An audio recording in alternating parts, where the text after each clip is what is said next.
ജിഷേലും ആര്യനും കൂടെ സംസാരിക്കുകയാണ്. ജിഷേലിനോട് ആര്യൻ സംസാരിക്കുന്നു.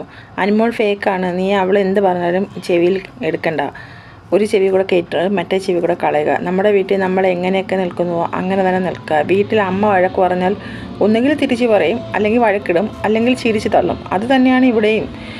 ജിഷേലിനോട് അനുമോൾ പറഞ്ഞ് ഫ്രണ്ട്ഷിപ്പ് ഉണ്ടാക്കാൻ വന്നതല്ല ഞാനെന്ന്. നമ്മൾ ഒരുമിച്ച് ഇവിടെ താമസിക്കുമ്പോൾ നമുക്കൊരു അറ്റാച്ച്മെൻറ്റ് ഉണ്ടാകാറില്ലേ എന്ന് ജിഷേൽ അനുമോളോട് ചോദിച്ചെന്ന്. ചിലപ്പോൾ പുറത്ത് പോയി കഴിഞ്ഞാൽ നമ്മൾ ആരെയും വിളിക്കാറും കാണാനും ഒന്നും സാധ്യതയില്ല എന്ന് ഞാൻ പറഞ്ഞു. അവൾക്ക് ആരോടും ഒരു കമ്മിറ്റ്മെൻറ്റും ഇല്ല. നമ്മൾക്ക് പരസ്പരം സ്നേഹമുണ്ട്, അവൾക്കതില്ല. അങ്ങനെ അതാണ്, നീ ഇതൊന്നും കാര്യമാക്കണ്ട എന്ന് ആര്യൻ അതിന് മറുപടി പറയുന്നു.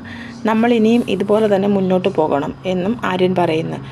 അവൾക്ക് ആരോടും അറ്റാച്ച്മെൻ്റ് ഇല്ലാത്തത് അവൾ പ്ലാസ്റ്റിക് ആയിരിക്കും, അതായിരിക്കും അവളിങ്ങനെ എന്ന് ജിഷേലിനോട് ആര്യൻ പറയാണ്. നമ്മളിങ്ങനെ തന്നെ നമുക്ക് മുന്നോട്ട് പോകണം, ഇങ്ങനെ കളിച്ചാൽ മതി, ഒറ്റയ്ക്ക് ഇരുന്ന് കളിക്കേണ്ട കാര്യമില്ല.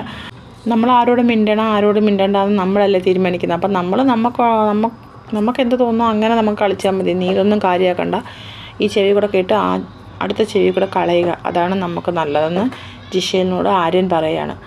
പക്ഷേ അനുമോൾ ഇന്ന് രാവിലെ തൊട്ടേ ഒരു വല്ലാത്തൊരു സിറ്റുവേഷനിൽ കൂടെയാണ് കടന്നു പോയിക്കൊണ്ടിരിക്കുന്നത്. എന്തോ ഒരു വിഷമം അനുമോൾക്കുണ്ട്.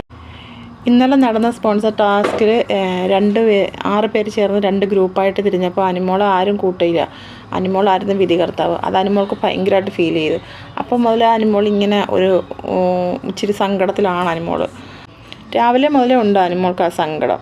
എന്തോ ഒന്ന് മനസ്സിൽ തട്ടിയിട്ടുണ്ട് അനുമോൾക്ക്. അനുമോൾ അങ്ങനെ ആലോചിച്ച് കിടക്കുന്നു.